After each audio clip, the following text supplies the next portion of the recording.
Have you been naughty or nice? Ho, ho, ho. I'm Steph. And I'm Ange. We're Nerdazons.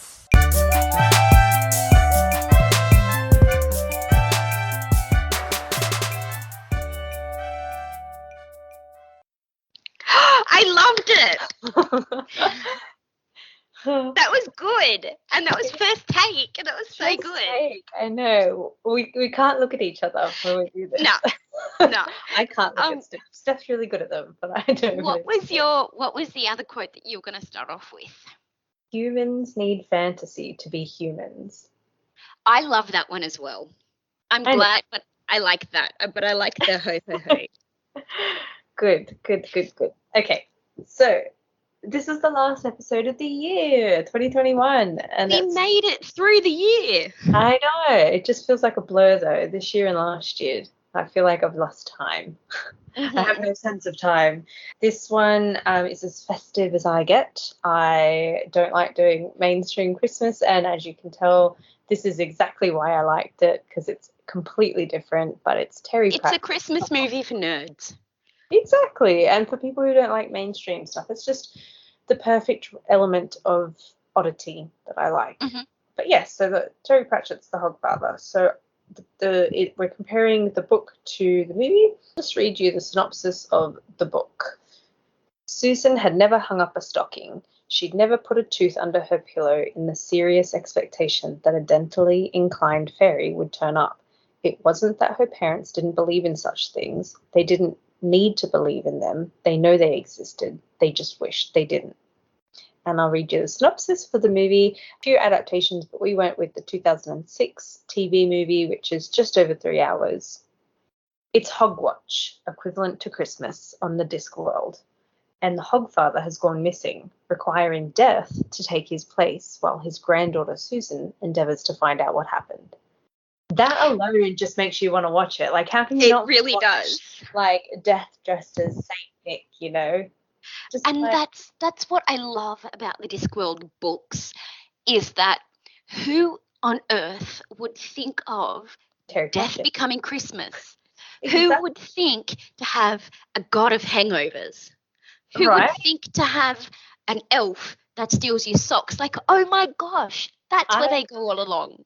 I know. Terry Pratchett is a genius, and I'm so glad that the Discworld was brought to this world, because it's just the perfect element of fantasy, stupidity, creativity, imagination, everything in one. And it just blows my mind what he can think of. And yeah, this just is incredible. Well, this is actually the second of the Death books that I've read. I can't remember which one I was. All I remember is my favorite quote from Death, where somebody asks him something and he goes, "Oh, I could murder a lamb curry right now." My godfather's favorite book, and he's been trying to get me to read it for years, and as you know, I don't really read, but it's Mort, and it's like the whole premise of the series is he's done being Death. He gets an apprentice, and he's like, the apprentice can do the work just so he can go off and be a chef, because that's what he wants to do. And like in the Discworld series, Death is like living his best life. You know? I know. And I love that they've got like an assassin's guild and a thieves guild and all the story going on there. And I'm just thankful that the only reason why I really got into this is because I remember reading one of the Death books and The Wee Free Man growing up. And then my friend was like, "You need to watch The Watch. It's based on the books." I was like, oh my gosh. And then that just sparked my world of how good these are. Yeah. So, and that I'm going to start at book number 1, and my aim is to keep you updated and tell you how many I can go through the year. Do it. You know what? I might do that next year too as a little challenge. See how many of the Discworld books I can eventually read. You're going to force me to read the books, because I have always wanted to read the books, but as you know, I just don't have that mindset to sit down and read a book. So, but no, my introduction into Terry Pratchett's world was actually with The Hogfather. I remember watching this, I think it was the year it came out actually, and I was like puppy sitting. I used to puppy sit every Christmas Eve and Christmas Day. My godmother's dog, she never left him on his own. So, and I remember watching the first half on Christmas Eve, and I'm like, I have to go and like, I need to watch him, the next day just so I can watch the second half because I didn't have, Foxtel. And I was just hooked. I just loved how random and different it was. And it just spoke to my personality. But that's how I got hooked onto it. And then from there, I watched Going Postal, that movie as well. That one was good. I still like the Hogfather a bit better. And I watched The Watch, but I haven't finished it. And then they've also got A Colour Magic as well, which I wouldn't mind doing as an episode. Yeah, there's a couple cartoons as well. There's actually quite a few. And there's another live action series that got made. I found them all when I was researching this. But there's another live action series, not just The Watch, which I have to finish. Oh, no, there's quite a few, absolutely. The other live action is The Troll Bridge. So you've got a couple cartoons. So you've got Soul Music, Weird Sisters, So Masquerade, Muddle Earth. There's another live action series called Earthsea. Those stores also there. Yeah, I don't think I found all of them, but there's definitely quite a few more than I thought there was. So, thank you for introducing me to this world as well. Good. I'm glad you like it, and maybe it just gives people insight as to why I don't get into Christmassy things. I'm a little bit of a Grinch. I'm not even so much a Grinch. It's not my vibe. When people look at the things that are scary or oh my God, it's a skeleton. It doesn't make sense to me. And they might feel a bit sick and icky from it, but I feel like that looking at mainstream glitter and baubles and blah. I don't want to see that. I never have liked it. So anyway, I may look mainstream, but I definitely am not. All right, let's get into this. Hey, do you want to start with the story? Yes, let's start with the story. So I think we've kind of partially touched on this, that we both really like the story, just how creative and imaginative it is. This was the first time I listened to the book. So again, I listened to the book. It's on Audible. It was read perfectly, I feel. Absolutely. I did both. Because I ended up buying the book and getting the audio attached. And so that way, when I went for my walk, I could listen. And then when I read it, I knew exactly what it was up to. I think the narrator was perfect. Yeah, I think especially the way Death's voice. Yes, and he got the right pitches, even for every character. It wasn't, super obvious that he could do, male, female, child, adult, but he just had the right touch to each voice to differentiate the characters. Just on the story, one thing I didn't like about it, and it was purely because the movie was catered to children, and the book has slightly darker themes to it. It's not super dark, and I think, when you get to that young adult age to read the book, it's perfectly fine, but you can tell that they did tone it down a bit for the movie, and I think that you lost a little bit of the imagination there with the characters in the screenplay and that, but it didn't. And some of the characters I felt what needed to be on there, some of the extra little creatures needed to be there. But I have to say, with reading the book, it did take me 2 or 3 goes to actually start the book. It wasn't until about halfway through that I was like, oh no, I actually enjoy this. Yeah. In the book and the movie, the part that I don't think was needed was the wizards in the toilet. I didn't think that was needed. Yeah, but that just adds to, there's something about the wizards that is just so over the top ridiculous that I love. And it's just so hokey, these old men just puttering around, it's that old, I think, British humor that comes through there. And I really liked it. But I do agree, yeah, there was, and I can understand why they cut it down. The movie went for 3 hours and 9 minutes already. Yeah. And to capture everything and to really, really capture it page by page, you would have had to make this film even longer than what it was. Yes. For how they cut it down to, I think it worked for the film. But I'm just saying that's the one sort of comparison that I saw in the screenplay that did sort of falter a little bit. I think if you don't worry about catering for children and just make it do all the dark references, I think it'll just add to the world, making it that grimier, place that Ankh-Morpork can be at some times. But I think they did a really good job of, it was pretty on point. They lost some things, but I think if we are to compare them as storylines, I think that they're just as good as each other. Yeah, and actually, just on storyline, again, one thing that I feel they didn't need as much of in the film, they spent too much time, I think, in the Tooth Fairy Castle. Yes, so, yes. They were there longer, like Teotame and the rest of his crew were there longer than what they should have been. Yes, I think that went a little bit too long as well, because I had to have a break between the two movies. Oh yeah. I think I'll get into that when we do the graphics and things like that. Yeah, but on that point though, just really quickly before we move on, A, I love that it's an old sort of film that has an intermission, but B, like every time I've watched this film, I've never watched them consecutively. I've always watched them on different days, and the intermission, the way they've built that in worked perfectly because it rounded the film down on part one, and then part two, it just recapped perfectly to make it feel like you're watching another movie. And it didn't feel like, and I watched them a couple of days apart, and it didn't feel like that made you suffer. No. Story. Let's move on to characters. Characters, yes, let's do it. One thing that I'm going to say is that tea time, I thought in the book I know that he was an assassin, and that, he killed the dog instead of, putting it to sleep. But I felt like in the book he was a lot cheekier, not as dark as he was in the book. I didn't get that vibe in the book. I thought he was much more disconnected from humanity in the book than what he was in the film. In the film, he just had this like evil curiosity. Like he just seemed like he had a gleam in his eye for the twisted in the film, whereas in the book, he just seemed disconnected from humanity completely. Actually, yeah. Now in the book, his stare, I wasn't expecting it to be that obvious. I don't know. I wasn't expecting that to be his face. I don't know how to explain it, but it was you could tell it was very low budget. Yes.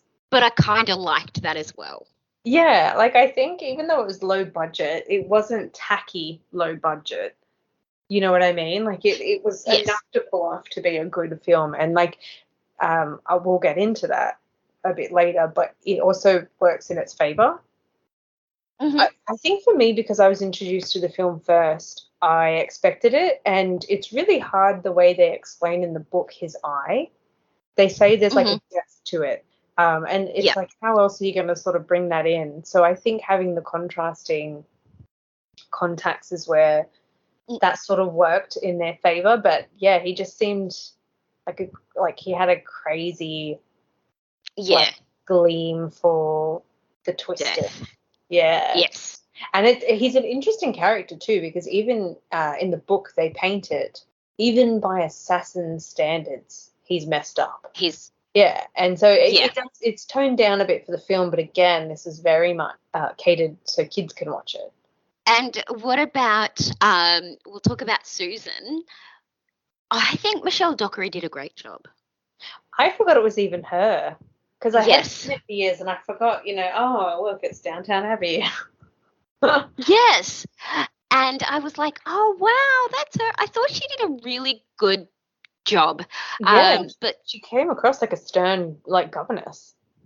And I loved when she was, to the kids, go to sleep and there's nothing under your bed. And then when she had her stick and then all the boys came out and they're like, oh, what has she got? A lady with a stick. And she's like, yeah, I do.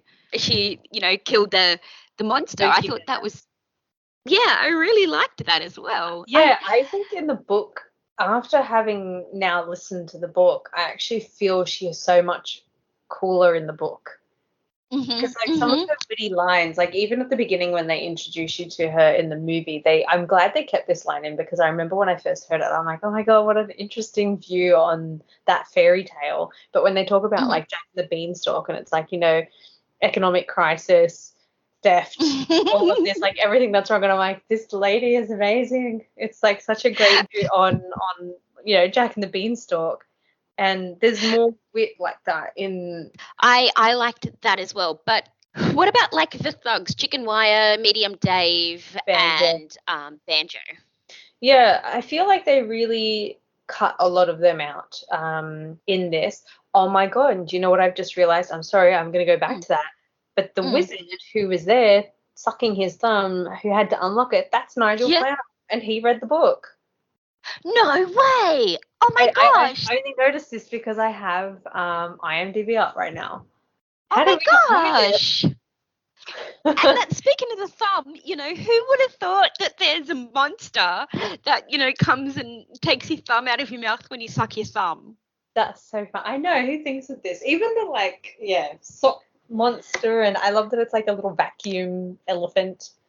Yeah, the thugs. So they definitely left a lot out with them, and it was hard to, like, in the Tooth Fairy scene, it was hard to feel scared for them because you missed some of the scenes where it would cut to them in the book and they're like, oh my God, what was that? Or this place gives me this vibe. And you didn't really get any of those scenes. It was just, oh my God, the wardrobe is coming after him sort of thing, you know?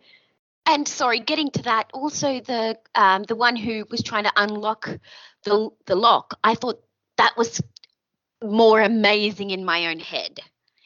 All the different locks that they had to get through. I was, expecting Harry Potter vibes, but weirder, and that, but they didn't really show that in the movie. Yes. It kind of just looked like a bit of, gas and yeah. For the amount of time that the film spent in the Tooth Fairy Kingdom, it was a little bit underwhelming. Definitely think that their storyline tracked better in the book, but it was still done well. Like, I think even having Stephen Marcus play Banjo, he was perfect. He had that perfect amount of brawn and lack of brain come across on the screen. So, I thought they needed more of Bilius, or the O-God, because he had a lot more involved in the story, and I love the fact that he ended up with the Tooth Fairy. I know. I mean, that was added. That wasn't in the book. But yeah. But that was cute. It was cute. And like, I love how they paint her to be so annoying. Also, when she was standing next to Susan and Bilius, she was so tiny. I was like, I didn't realize just how tiny she was. And that, where she's like, will this make me happy? Yep. Have some more wine. Yeah, I do think, as much as the Oh God of Hangovers, he was good in the film, but I can see if you had to cut scenes down, it would be with him, and it can work. I didn't think he was. I thought he wasn't a very good actor in that movie. I just feel like he didn't portray being so hungover. Yeah, especially being hungover quite a few times. You just, and he just looked like he was sad. The thing is when he finally came on screen, because most of it he was like slouched over, he's on the table, like you didn't see his face, and when you started seeing his face, he was already cured at that point. So that hungoverness didn't really come through. But yeah, like, his story tracks really great in the book. I can see why it was cut. Cutting his scenes didn't detriment the actual story. No, it didn't. Just give us a little bit more time with him. But also, another bit that I'm a little bit disappointed about the movie is that I wanted the death of rats to be in there. Yes, he was in there a little bit. I thought that, and the crow needed to be in a lot more as well. Mm-hmm. Because the crow is what essentially pushes Susan to actually go and pursue everything. I completely agree with that. But did you know Susan actually voiced or did the little squeak for the death of rats? Did she? Yeah, I'm pretty sure she did, Michelle Dockery. Oh, that's wicked. It's so cute, hey. Yeah, and what about Albert? I didn't realize that this was Frost, Inspector Frost. Yes, and that's, oh my gosh. Face. Oh my gosh, the entire time I was like, I know you from somewhere. And then now it's like, of course. Yeah, I knew him from somewhere, and I'm like, I have to see where this is. But he had the perfect slap talk, throughout that film. It wasn't over the top where you're like, oh, okay, I don't want to hear it. But it wasn't, like, it was enough to submerge you into that area of lower class. And they did cut a lot of his commentary as well, which I liked better in the book. Like, he was really that sort of like conscious for, like, so death is a very black or white person, and he was that good element to be like, well, this is actually how it is in reality. You know? That's right. You can't just give them whatever they want. It's not economically great. Yeah. And that, you know, Terry Pratchett's books really, he brings like socioeconomic balance out really well, especially for kids to understand. I know. I mean, who adds, like, in a complete fantasy book, who thinks of social economics and things about Jack and the Beanstalk, about Christmas? You know, it's such a fascinating world.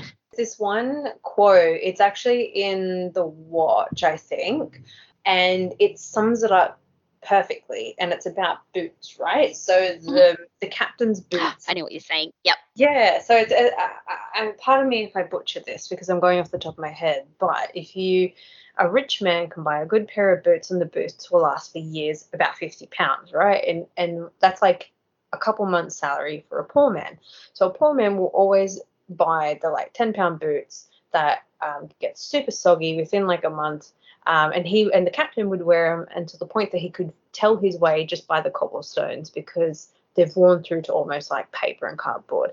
But if you calculate how much you would spend by constantly replacing them, you know, every couple of months over the amount of years that you had the more expensive pair of boots, that's how it's like, I know, economically unfair. I know. Okay, so I kind of want to move into, I know we're actually sticking to our structure for once. We're sticking to a structure once. This is not like us. I know. That was a pathetic laugh. I'm laughing at myself. So with the set costumes and design, I think the Tooth Fairy's castle, to me, it needed to be like whiter. Really? Because, you know, teeth are always, you know, you always see like Colgate ads where teeth are always like bright. But it was white. The whole place was white. I don't know. To me, it just needed to be like a brighter white.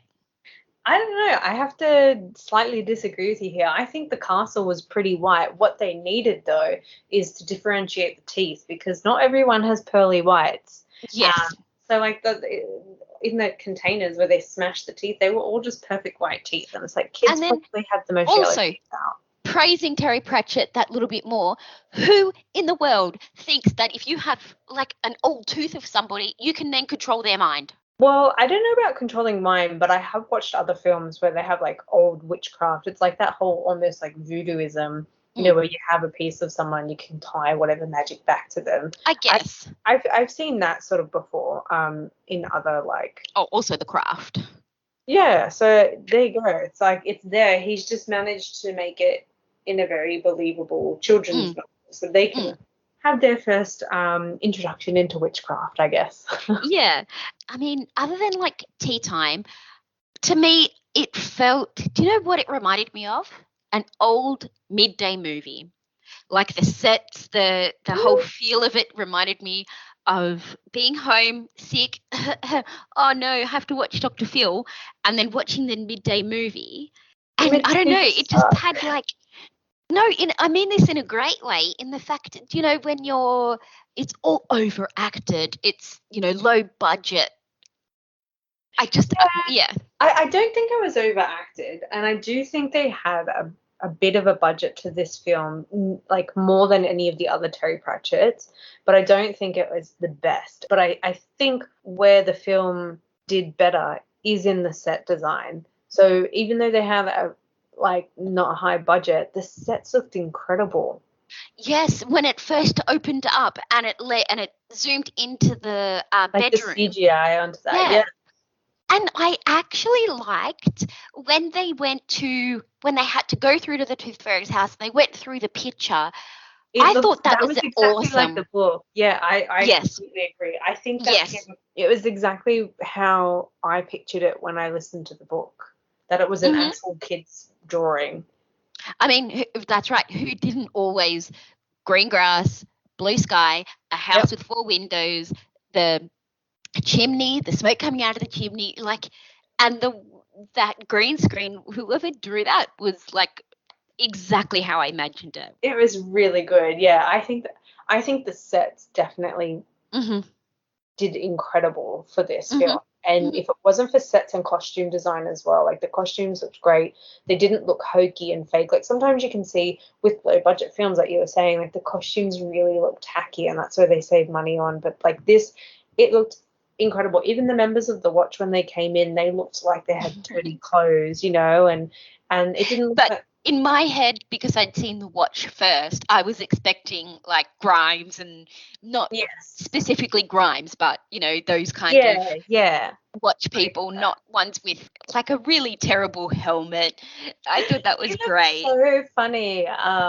Let's just go. He was so good. I actually think that guy who played, it was Corporal Nobbs, Nicholas Tennant played him, and I'm pretty sure he's in Pirates of the Caribbean as the guy with the weird eye. Oh, yes. I think it's I've him. only ever seen like one or two of those. That's all you need to see. All I remember is that Orlando Bloom and Johnny Depp are in a boat upside down walking underwater. I think that's the third one or something. We're off topic here now. Yeah, I know. Shh, that's not like us. Come on. We got to get off topic a little bit if we're completely doing our best job ever. Exactly. Let's talk about death. Okay, so I know you mentioned how amazing his voice was. So this was the picture and image I always had of death. So when I actually started the watch, I could not get into death in the first episode when you see him, when he's going to die. His voice was just so young compared to this old narrated voice, just father of time almost, you know. And so like deep and like raspy, and it sounded like someone who's been around forever. Yes, I agree. I think, you know, those glowing eyes, and it clearly didn't look like Hogfather. Yes. But they still, you know, he just had a fake beard and a belly. Yeah. And it was like the prosthetics or the mask or, you know, if you want to call it a prop maybe, but how they did like the mask and his hands, it was over the top, but it didn't look tacky. And I liked that about it. And he looked so much cooler when he came out in his black robe later. Like, I'm like, now you look like death. But in the red suit, you just didn't look right. Yeah, exactly. I'm going to go back a little bit. It's to do with the set costume, I guess. The part where he's at the mall and he's giving, or the markets, and he's giving the kids whatever they want, and the little kid goes, you know, I want my own army, sure. She can't have that. I really like that. Like that whole scene was one of my favorite scenes. It came across very well. I didn't think it came across very well in the movie at all. Like, especially when the kids were reading, you know, I would like twoo things, and the way that they were like unspelling words. I really liked that, because that's how kids talk. Yeah, I don't know. They had to cut that scene down. Like, you can, like, I think in the book, he was there for quite some time, from memory in the book, and there was like a load of kids that ended up sitting there. It was cut down to a short scene, and I can see why they did it. Absolutely. They were pressed for time. But the whole like set and the whole, I don't know, I just didn't, it looked like they just had like a cardboard cutout of concierge, and it just, that scene kind of like let me down. I was impartial. I thought it was great. Obviously, the book is going to be more detailed. Okay, I'm going to ask you the important questions. What do you rate for the book out of 5 books? What do you rate the book? And then for the film, how many movie reels do you give it? Okay, so the book, it did take me a little while to get into, but would I read it again? Yes, so I'm going to give it a 2.75. Oh, okay. All right. So, and then, you go first. Yeah. And then that's okay. Last week it was me. And then the movie, I was thinking about this earlier. I'm thinking about giving it a 2.5. I didn't hate it, but I didn't love it. I'm so sorry. I'm breaking your heart again. No, it's okay. Everyone, we do this. Opinion. No. I think I would watch it again, but it wasn't something that I will go out of my way to watch. No, fair. I think a lot of people are like that with this. A lot of people are like that with the things. Like, it's a great. I think I would read the book rather than watch the movie. Fair. Okay, just poo-poo all over my. One of my favorites. I'm joking. I'm joking. I know. I'm sorry to yuck your yum. I know. Don't yuck my yum. All right. So out of the books, this was the first time I, air quotation marks, read it. I enjoyed it. I did find if you zoned out while you were listening at any point, it was really hard to get back on track. Because there's just so much happening in Terry Pratchett's world. You know, you need to make sure if you've only got 20 minutes of like listening time, just listen for 20. Don't push further than that because you have to go back and re-listen. It happened to me a few times. That happened to me reading it. I was like reading it and then I was reading it zoning out and I was like, oh no, wait, what was I up to? Which page was I up to? Oh yeah, okay, cool. Yeah. Yeah. So for me, I would give the book a 4. And I'd give the movie a 4. I like both. I would rewatch. Well, I have rewatched this film many times, and it is like one of my go-to favorite Xmas films. And I probably would try and get my future kids to listen to, like, watch these over, you know, traditional Christmas stuff. And yeah, the book, I would definitely read it again. I like it. My friend asked me a question today. Is Gremlins a Christmas movie? I say yes. I say yes. It's set at Christmas. Yeah. I would say that. Just like Die Hard's a Christmas movie. It is. Although originally, I think when they were filming it wasn't supposed to be. It just no, but it's yeah. It's done at Christmas. If Christmas is in it, then it's a Christmas movie. It's a Christmas film. Exactly. Yeah. Okay. So, what do you think the book got out of 5? 4.5. Close. I just 4.2. You are only off by 0.3. That's awesome. I just think it's it's a cult classic for nerds. It's what a wonderful like Death is just like you said, living his best life. Yeah. It's made me want to read them from the beginning. Yep. And that this is the 4th book of Death's Correct. books. Yeah. So I kind of want to know what else he's been up to in his life. Yeah. Okay. So the movie. Now, this is different before you jump into it. For anyone who doesn't know, but the 2006 Hogfather is not on Rotten Tomatoes. So we're gonna I know, right? I even tried. I'm like, oh, what else is there? I think people have tried to put it up, but there's just no Rotten Tomato scoring for it. So we are going to go off of the Hogfather, and it's off IMDb, and it's out of 10 stars. Okay. So swear I made sure that when I did this, I shared my screen with you to make sure I did not look. I'm not touching my computer now. I'm going to go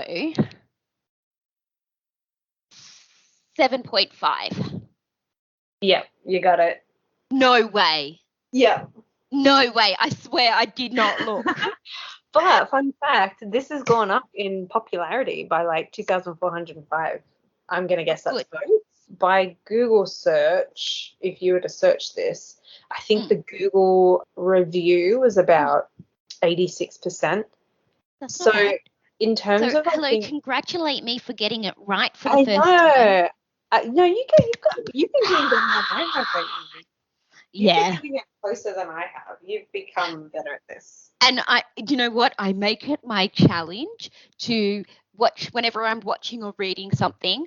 I'm like, okay, so what did I think? But what do I think other people would think? And I'm trying to we should make a tally next year of who gets the most right.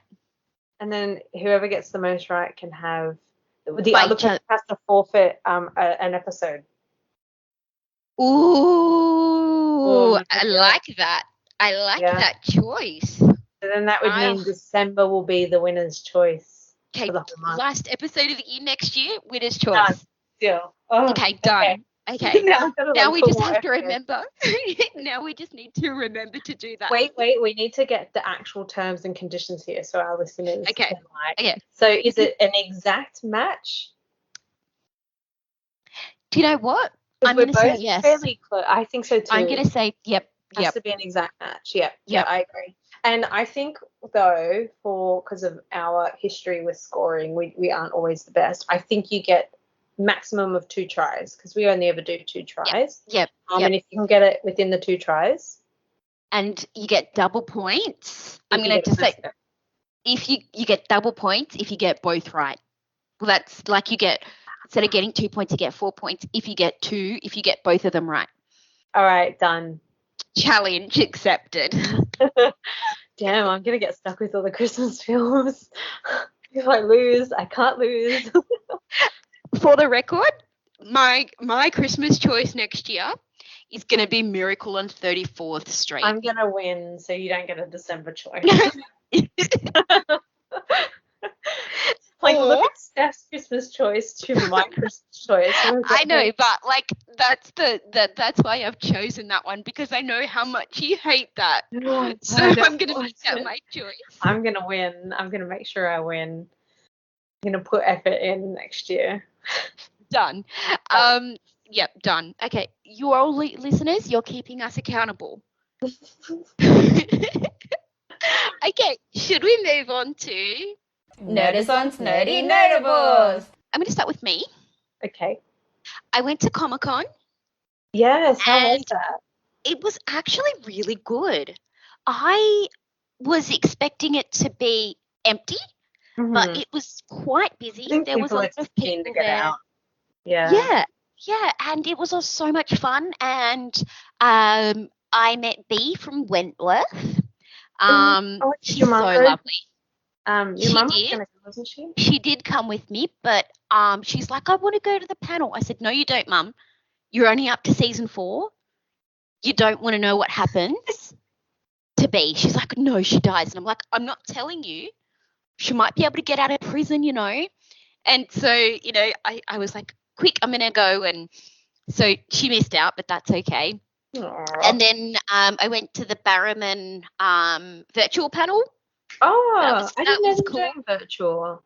Yeah, it was only Barrowman that did the virtual one. He's amazing with his fans. Really is. I know. He puts the effort in. I know. Did I tell you about the best photo I have with Barrowman?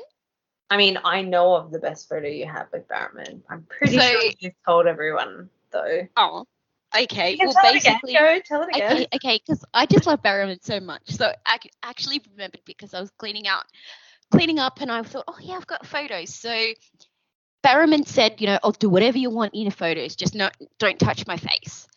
And so I was so nervous meeting him for the first time because I just finished watching Torchwood and like I was into Doctor Who. And so I said to my friend, you know, should I pretend that I'm fainting? And then my mate goes, no, do a double boob grab. I'm like, okay. So I looked at, so he's like, oh, hey, darling, what are you doing? And I said, oh, yeah, can we do a double boob grab? He looked at me and he went, honey, with those things, I'll do whatever you want. Oh. And so there's a picture of us two just grabbing each other's chests, and I got him to sign it to my breast of friend, you are terrific. I think I might have to post a picture of that up there. You should. It's a really awesome picture. Yeah, and it was just the best thing. And, you know, I've met him so many times, but he's all about the fans. And you know what? I like that about him because, like, sometimes getting pictures, like, they're so generic and it's always the same. Smile. Yeah, and it's nice that he's, like, outrightly tells you, I'll do what you want. Mm-hmm. Awesome. Now, if you go get a photo with him, if you want a boob or butt grab, you've got to donate some money to either the Breast Cancer Foundation or the Prostate Foundation. I love that. Yep. That's just he's incredible. Yep. And I brought my nephew the best card game ever. It's called Butts in Space, and basically. Butts have taken all of the toilet paper of the world, and so you've got to protect what toilet paper's left, but beware of the farts. Oh, my God. Yeah, that's one thing that I feel has been almost produced to ridiculousness now. Is like there's so many games, so many like random whack games that kind of just makes you like, it's not that special anymore. Whereas the occasional weird game was cool, you know. Now it's just so different.